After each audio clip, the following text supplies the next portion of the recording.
Well, welcome to our panel on Christianity and science. Exciting times. Do we do like a sign like this or something like that? Okay, here we are.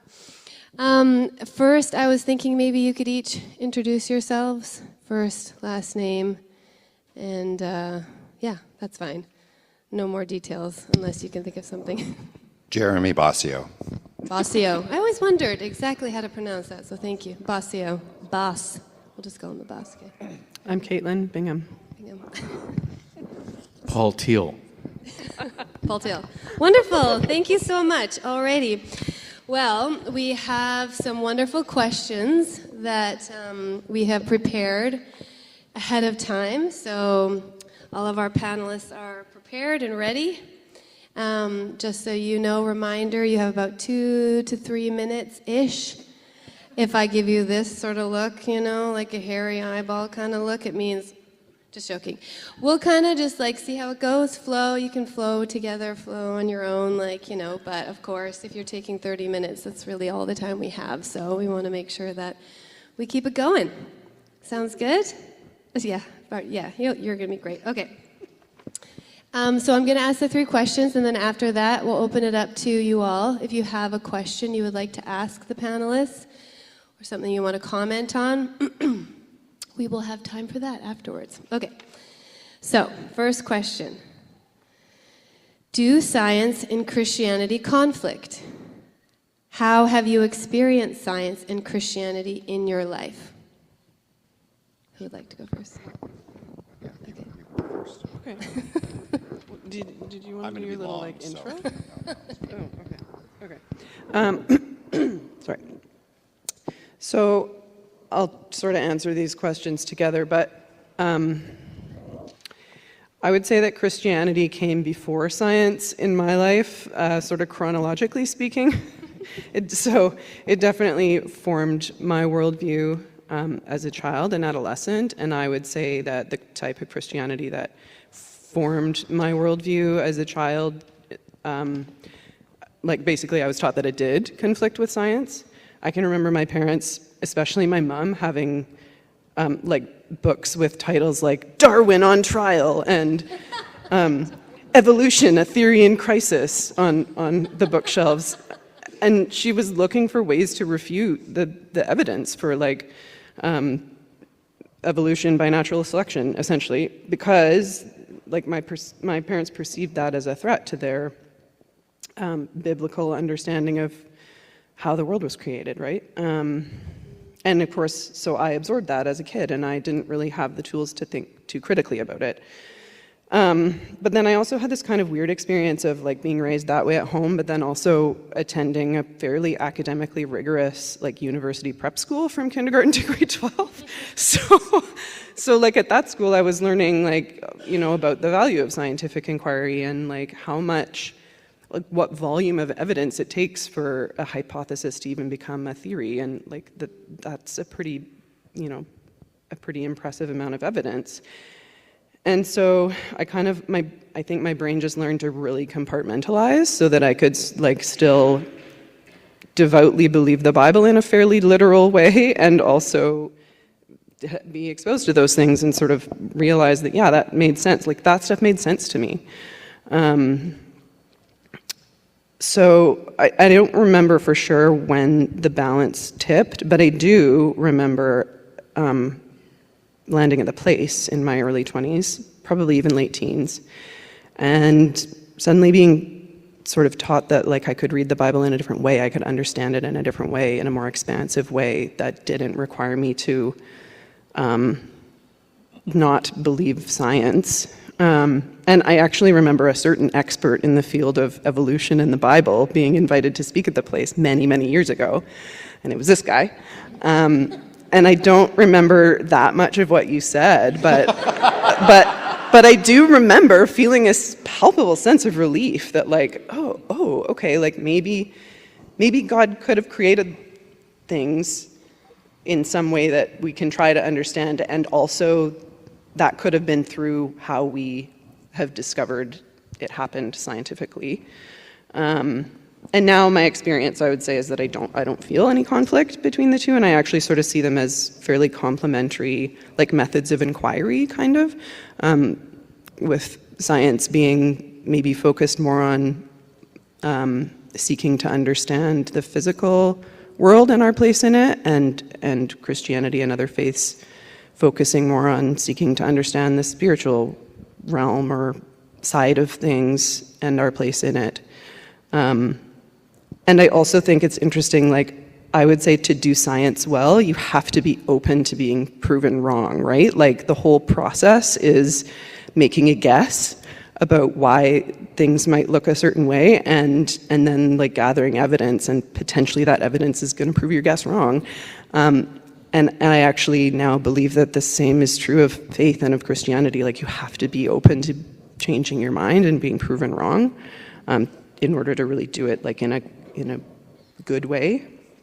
So I see a lot of parallels, and I think actually where there has been conflict, it's been because both science and religion, or Christianity specifically, have been used as tools to find certainty instead of tools to, like, explore uncertainty. And so, yeah, holding on to too much certainty on both sides is where the conflict happens, I think. So that's what I have to say. Very wise, Kevin. Thank you for sharing. Yeah, I actually have landed at a similar place to Caitlin. I think my journey there was a little bit different. So I grew up in a Catholic church and went through the process of those values as a kid. And then as I went into high school, learning more about science, was super interested in science engineering, and created a solid line. I can remember it in my life where I'm like, okay, I don't believe in God anymore. This is all mumbo jumbo, and I need to focus on what is real, what I can prove. And then, of course, when you're a teenager, you know everything. At least I thought I did when I was 10. And I was very certain of that going into university. And it was quite interesting that as I learned more, I learned how much I don't know. And it was I can remember there was a specific teacher, Professor McConkey, and I was not like an outward atheist, but someone who you could definitely tell through conversation was, and he was a Christian. And so there was a few soft conversations that really got me thinking, and the questions of, well, does science answer everything? And so the biggest one, of course, from my perspective, is ultimate origin. And so we have this theory in science where there is the Big Bang, but where did that come from?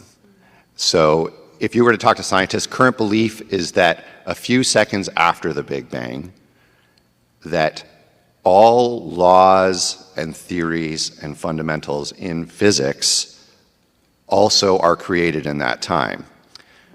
And this is kind of an interesting point because we live in a world of matter, but there's also something called antimatter.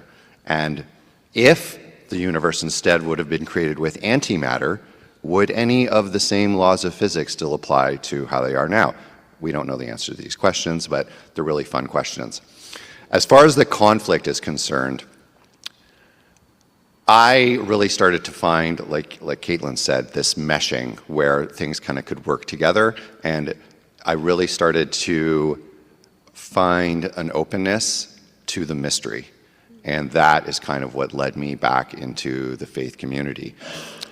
I do think it's important that we talk a little bit about conflict, and that media in our world in general really loves conflict.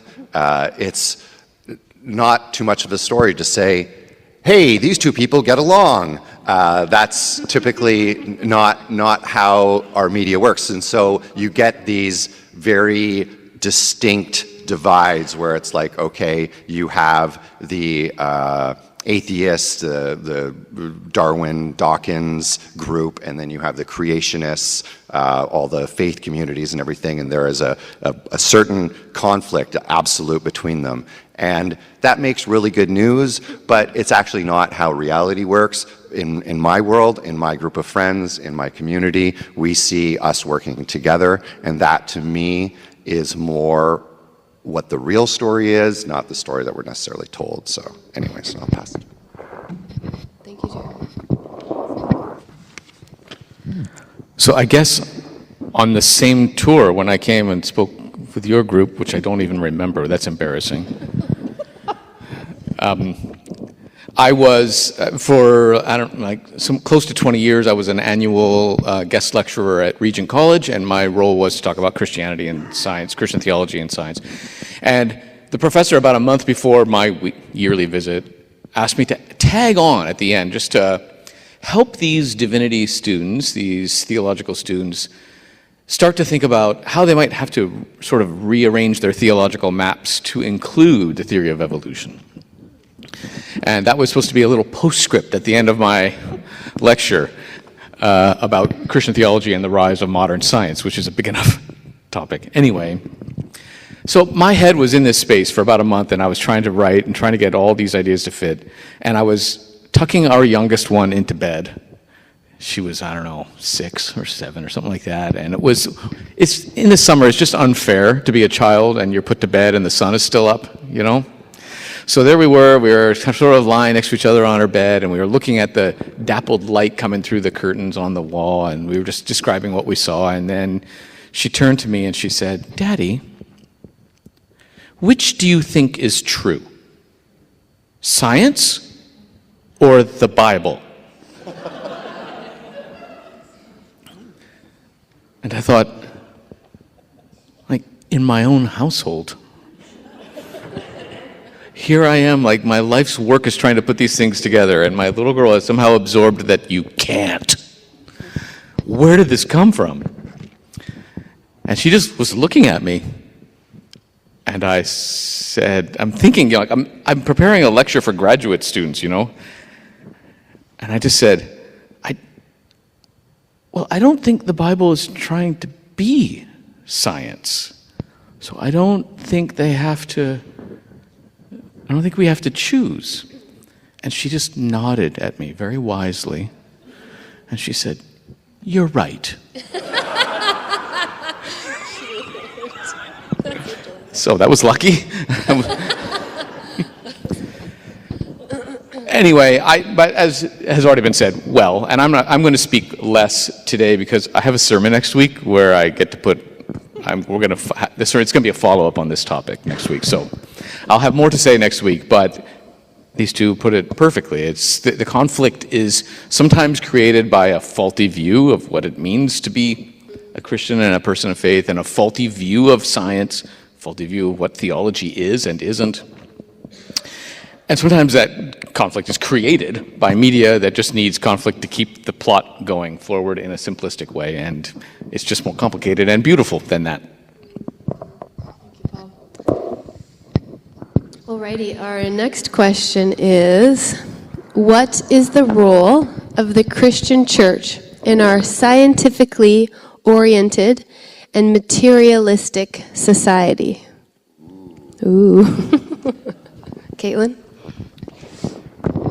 Okay, so first of all, I do think there's an assumption made in this question, right, which is that our society is actually scientifically oriented, which is sometimes true, though I also sometimes worry that maybe there's a lot of decision making based on things people see on YouTube these days, so there is, but let's just go with the assumption. And I'm going to answer what I would hope that the role of the church is, though it's not always what I see happening. But so Jeremy kind of referred a little bit to this, but he had posed another potential question, which was are there questions science can't answer?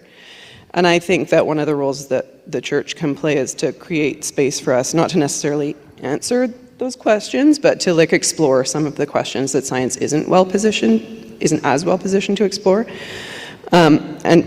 Sorry, I'm moving it around. Keeping it exciting.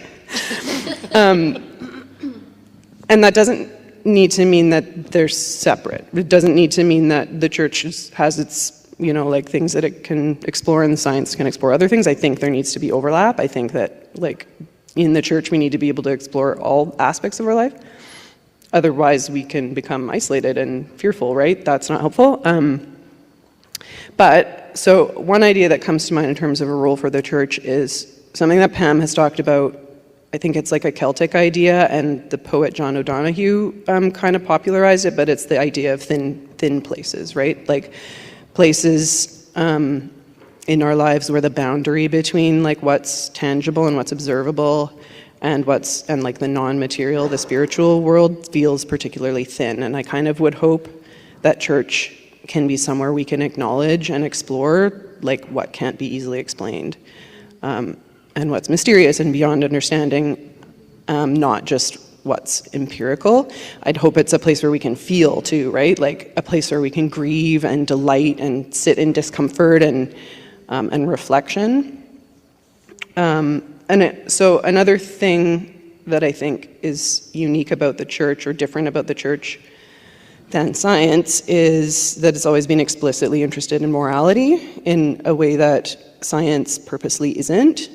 Science is kind of committed to being objective and like morally neutral, and the church isn't bound by those commitments. And I do think those moral questions have to be approached thoughtfully and humbly and carefully in church, but I also, and like with an awareness of how the church has missed the mark on moral issues a lot of the time, but I do hope that it's at least a place where we can consider and wrestle with moral questions and like use, scientific inquiry as well in that process, but to be explicit about it.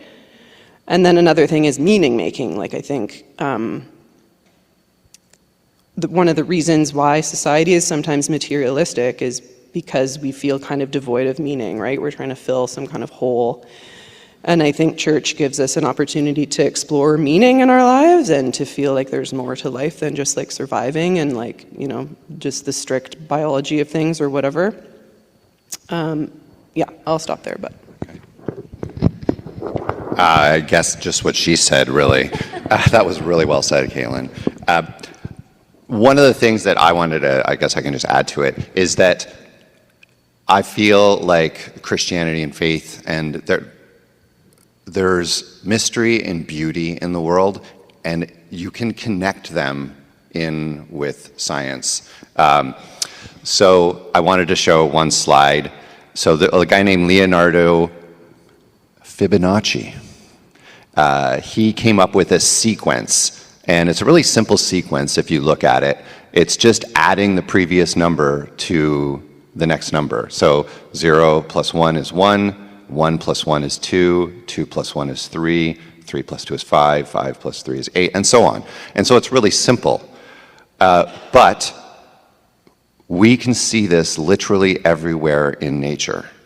So the way a tree grows, the number of petals on a flower or a cone, if you turn this ratio between the numbers into a curve, then you can see how hurricanes are formed, how our universe, how our galaxies form, and there's this beauty that is associated with it.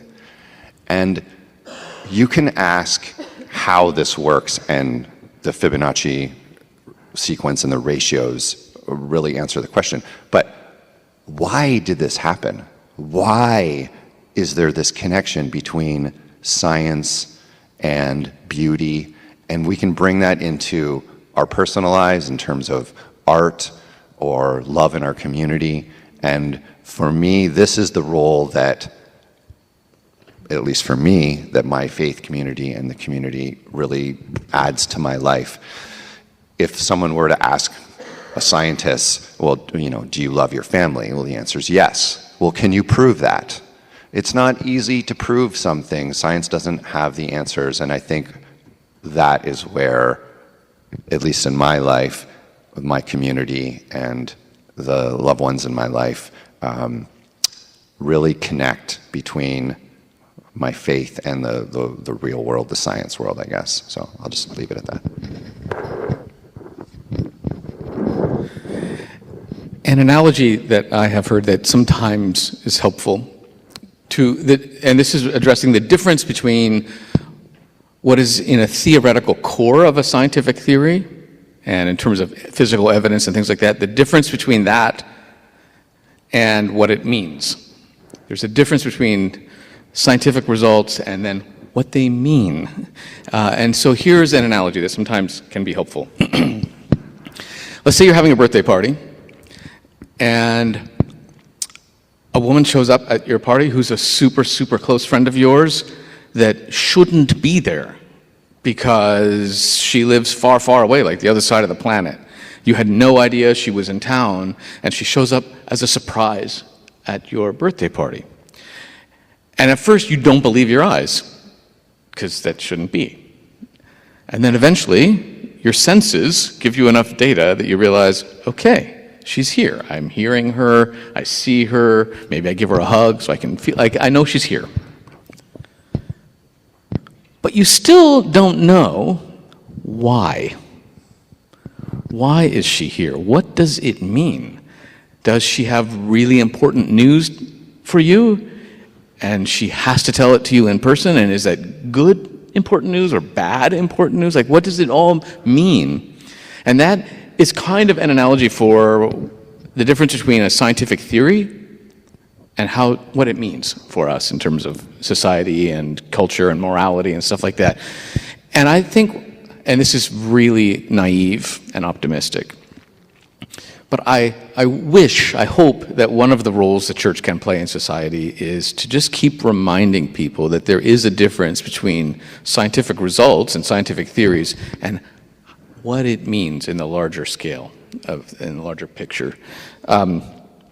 Because once we move to, well, what does it mean in terms of ethics? What does it mean in terms of society? What does it mean for me as a human being who has, like each one of us, as I'm sure you're aware, has a completely unique view of the cosmos and of what things mean and how things feel. Like each of us is this spark of consciousness that's totally different from anybody else. And we know that's real, but there's no scientific list of facts that helps explain that. So once we move past science to what it means, we're doing things like philosophy and theology and ethics, and those things are really important. And so I wish that the church could be part of the people who keep reminding society that we're not just automatons looking at data, that we're also story makers, and the church can supply a grander story that can help make sense of it all. Beautiful, thank you. All right, here's our last question, and then we'll open it up to all of you if you have any comments or questions you would like to ask the panelists. Can science deepen our relationship with God? Okay, so I think the answer to this is really dependent on the person, honestly, and on how they experience the world and science and God. Because I think there's some people that like they speak the language of science like it's their mother tongue. It feels comfortable to them, and others have a hard time thinking in like sort of those more rigid terms. And then I think there's some people that seem wired to like tap into the spiritual realm really easily and feel very close to God. And others tend to be more oriented to like the here and now and struggle to feel that kind of closeness. So I'll just answer for myself. And my answer is that it's complicated. I'm a person that is pretty firmly grounded in the physical world. I tend to focus on what's happening now. I sort of like mostly observe with my senses. I don't feel well versed in using my intuition. I'm pretty compelled by logic and sound reasoning and evidence that I can see. So yeah, I have a hard time believing things that haven't been sort of proven. And I'm really good at reasoning away my feelings too. So yeah, the scientific way of seeking understanding aligns pretty well with my MO. And I'm also a person who hasn't really had like inexplicable encounters with the spiritual realm, and I don't know if that's like because I am the way I am naturally, or maybe I am that way because that's kind of all I ever was taught. The type of faith I was taught was pretty practical and no frills, and like just learn about the God via the Bible. And so any kind of direct relationship I had with God has honestly always felt pretty one way. And at this point, I wouldn't say I pursue that much at all, sort of like hearing directly from God or that kind of thing. And I prefer to conceive of my relationship with God as being like one and the same with my relationship with people and nature. Like I experience God similarly to how I experience everything else and through how I experience everything else. So like on the one hand, being able to embrace science along with Christianity has felt like it's given me the freedom to accept that about myself and accept how I relate to God and deepen that by like allowing that to be and just delight in relating to God that way. But then on the other hand, I do sometimes wish I wasn't so logical, and I'm like trying to let go of that need for everything to have an explanation. And when I hear about people experiencing God in a more direct way, I'm like working to just accept that at face value and not be like, what's going on in their brain? You know, so and I'm also aware that like as you get deeper into science, there's less and less certainty. And it can get pretty woo-woo. Like the deeper you go in, like if you start talking about like quantum mechanics, there's a lot of woo there, and I kind of love that, and I'm drawn to the idea that like the vast majority of what appears to be real and solid is actually just like space and energy, and is not as predictable as we thought. So yeah, it's complicated, but I do think yes, like my experience is that science has and continues to deepen my relationship with God, but in kind of weird ways maybe, I don't know. Yeah, when I read this question, I felt like my early childhood priest answering like, short answer yes with an and, long answer no with a but. So I really thought about this question. And my answer was, yeah, it definitely depends. But I thought about, like Caitlin, my other relationships, and it's a choice. Do I want to have a stronger relationship with God? Well, let's assume that the answer is yes. So how does that happen? Well, with other relationships in my life, usually by spending time with one another, specifically asking questions, listening, getting to know one another a little bit more. And actually, the scientific method is a lot like that. So if you don't know about something or you would like to get to know something better, you ask a question. The experiment is essentially listening and then not having biases around what the answer is going to be. If you want to have a relationship with someone, you know, I try not to put my own judgments on them. So I would like to tell a little bit of a story here. So I have this idea that life should not have happened ever. And there's the second law of thermodynamics is called entropy, essentially. And what this is that the whole universe is trying to become more chaotic. And you can see that in many ways. But a very simple example is when you add your cream to your coffee, it diffuses throughout it, and now it's equally cream and coffee throughout. But if someone said to you, okay, now go ahead and take it out, that is a little more complicated. So this is kind of how I view life being created. Everything in the universe is trying to get more chaotic. And then somehow, energy was added to the system here on Earth, and we ended up with randomness, writing enough code to create our DNA that produced humans over millions and millions of years. I'm not saying I know the answer. I'm just saying that if you have nothing and just elements, And now you want to create a single cell, and through proteins being formed, all of this happened chaotically. That's the theory, right? But I don't know. Is there something else that we don't understand? Because we don't understand why it happened. You can go out and look at the different things. Anyways, so that's just some thought about that. But the last thing I wanted to talk about was the history of our understanding of matter.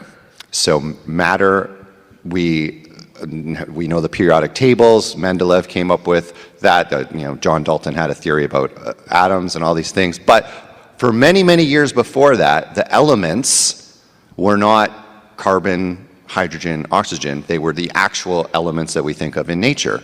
So we thought that the elements, earth, fire, wind, is what made up everything. And that, believe it or not, was all the way until about the 17th century, 18th century. But why did we believe that? So I have a theory, and there's a little video that I just kind of wanted to show how we came up with this. The Greeks came up with this. So we're going to just have a quick look here. All we are is dust in the wind, dude.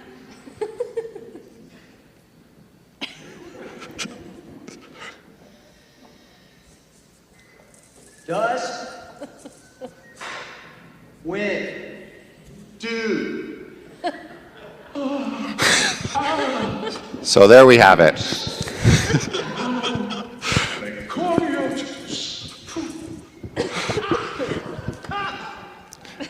Maybe it didn't happen that way, but we'll never know, right? We'll never know. So anyways, we'll pass over. I'm supposed to follow that. Jeremy talked, I really like this idea that the way we should have a relationship with the created world is the way we should have relationships. Pay attention, listen, see what's there. And that makes me think of an old Christian tradition of, it's a metaphor, thinking of God as the author of two books. One of them being the Bible, and we know that God is not the author of the Bible, but you know what I'm saying, metaphorically, right? The force behind the Bible. So think of that as the author. And the author of creation, the created world. And that to fully know the author, we should be reading both books. This is an old idea. It goes back at least as far as Aquinas. So that we should be reading both books. So the book of revealed truth in the Bible and the book of the revealed truth that we find in creation. And the more we read both of those books, the more we get to know the author. Another way to think about that is that the created world is the supreme art of the supreme artist, and the more we study it, the more we get to know the artist in an indirect kind of way. And so if you put those ideas together, you get, again, a very old saying in the Christian tradition, which is that all truth is God's truth. And if all truth is God's truth, then we should be, first of all, there's nothing to be afraid of.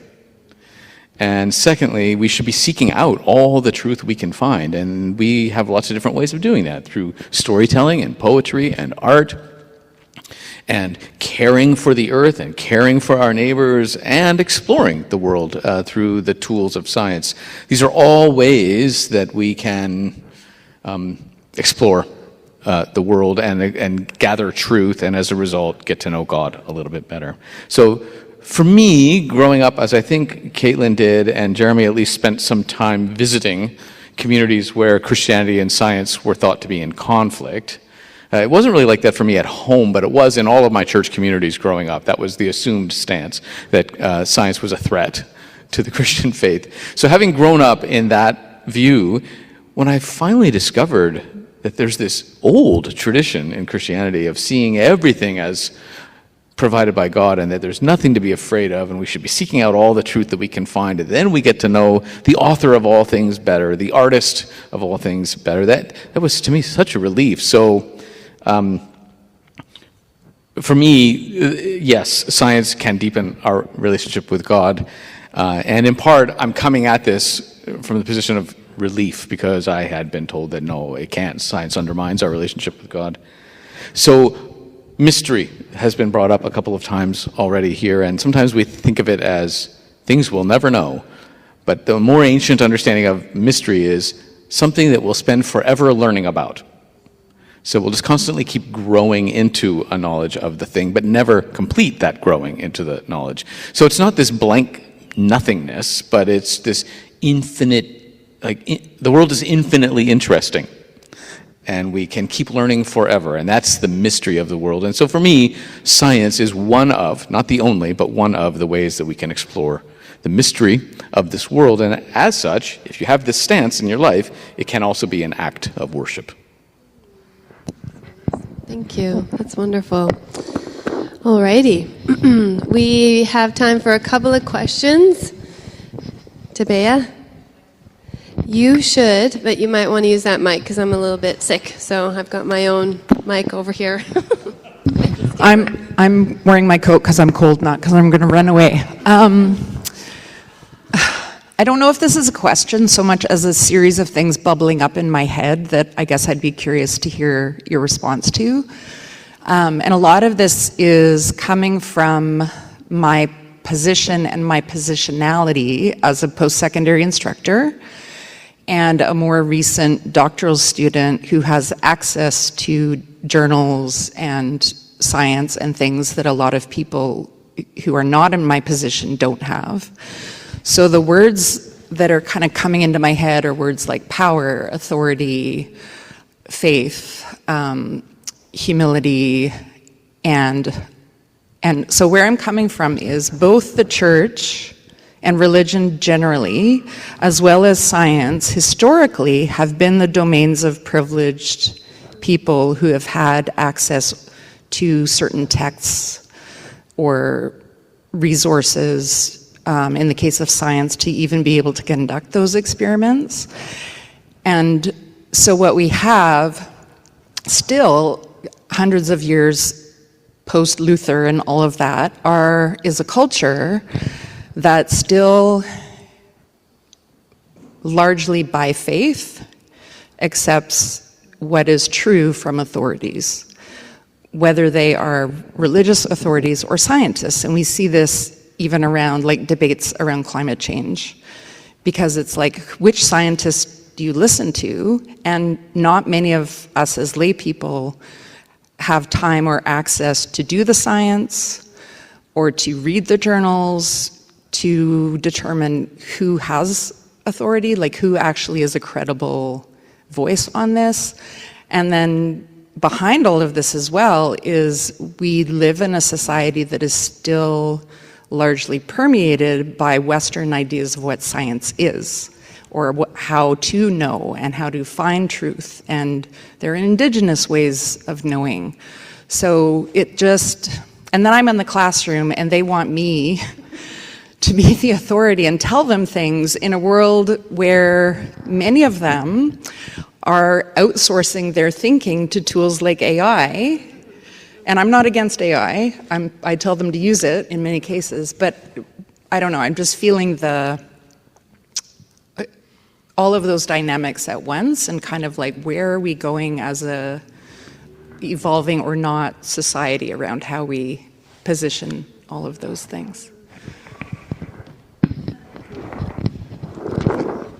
Thank you, Tabea. Yeah, thanks. I can respond a little bit there. If you, so, yeah. That was good. So, in science in general, if you were to talk to someone who is truly a scientist, they would immediately say, we don't know everything. And I think there's an excellent quote. So there's a philosopher named Karl Popper, and he wrote, the basis of objective science has nothing absolute about it. Science does not rest upon solid bedrock. The bold structure of its theories rises, as it were, above a swamp. It is a building erected on piles. So try and imagine this in your head, a building erected on piles. The piles are driven down from above into the swamp, but not down to any given base. They are driven, and they don't stop because they hit anything, or hit firm ground. They simply stop when we are satisfied that the piles are firm enough to carry the structure, at least for the time being. And I think that's really important to kind of understand that, is that the real answer is we're still working on a lot of these things.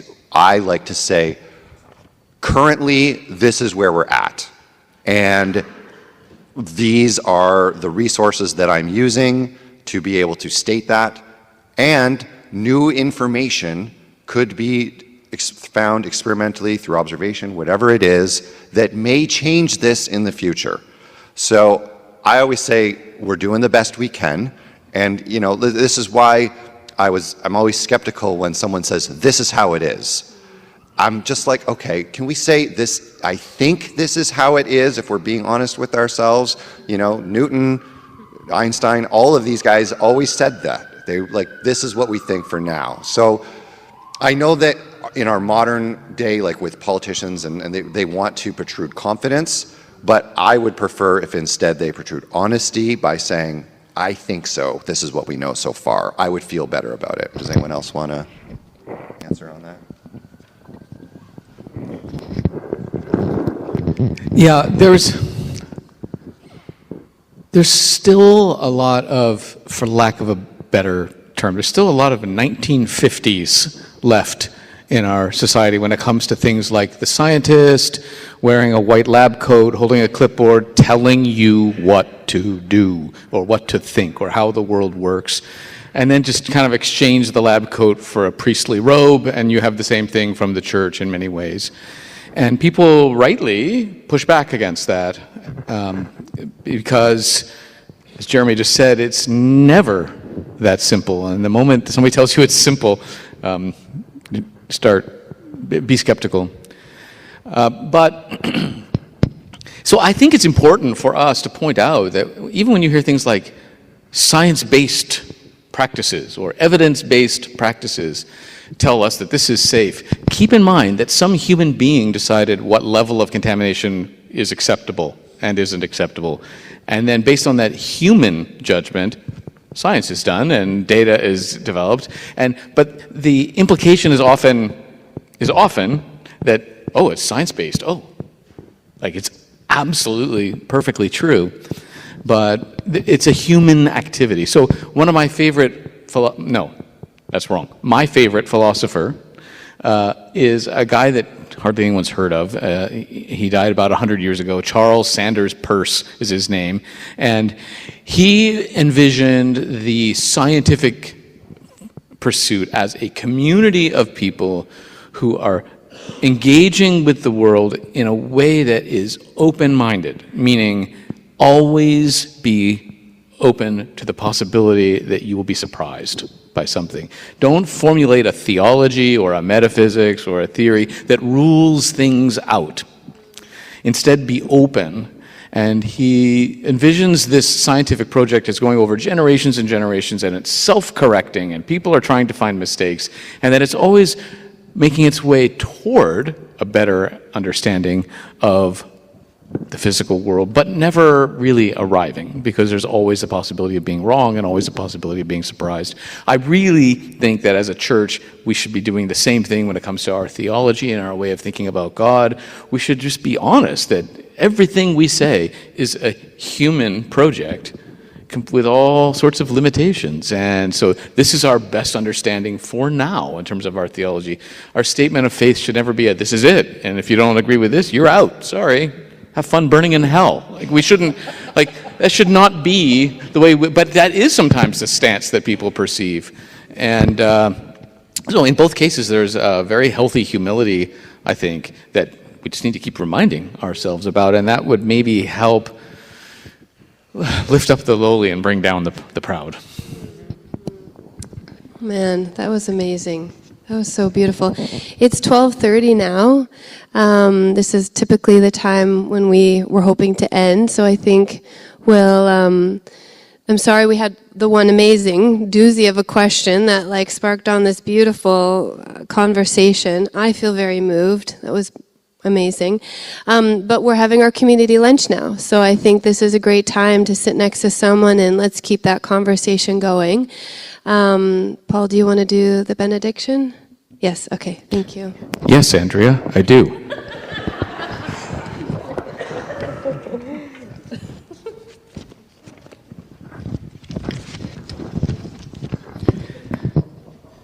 May the Lord open our eyes to the wonder and the mystery and the beauty of God's creation. May we delight in it. May we delight in each other. May we learn about God's great art without fear, remembering that doing so, learning about God's great art, brings us closer to the great artist. And as we eat together and speak together, may we delight with God and say good and very good. Amen.